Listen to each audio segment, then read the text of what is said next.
سلام.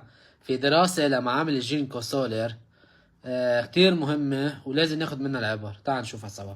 هي الدراسة صارت بمعمل جينكو وفق معايير التالية. أخذوا الأنجل ثابت هي 30 وارتفاع الستراكشر 1.2 وفق ل5 حالات مختلفة.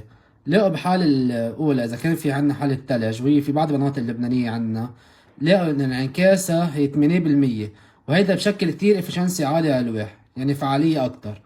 واذا كان في حاله الرمل هي بين 22 و 25 بتعمل كمان افشنسي منيحه للوح. واغلب السطوح واغلب الروف توب عندنا هي السيمنت، فبتعمل انعكاس بين 6 ل 13% على البانل، فهذا شيء كتير جيد ونحن نرجع له لهذا الموضوع. وعندي اذا كان في حشائش بتعمل انعكاس هي 10، واذا كان في مي ما بتعمل شيء بين 2 ل 5، يعني الافشنسي حتكون بين 4 و 7%.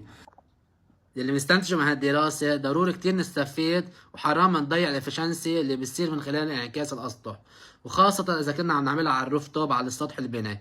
ضروري نستفيد بهال 20 ل 30% من الانعكاس اللي بتعمل افشنسي زيادة 24%. فضروري نعلي ستراكشر لنستفيد منه، خاصة إذا كان مناطق بتشتي فيها تلج.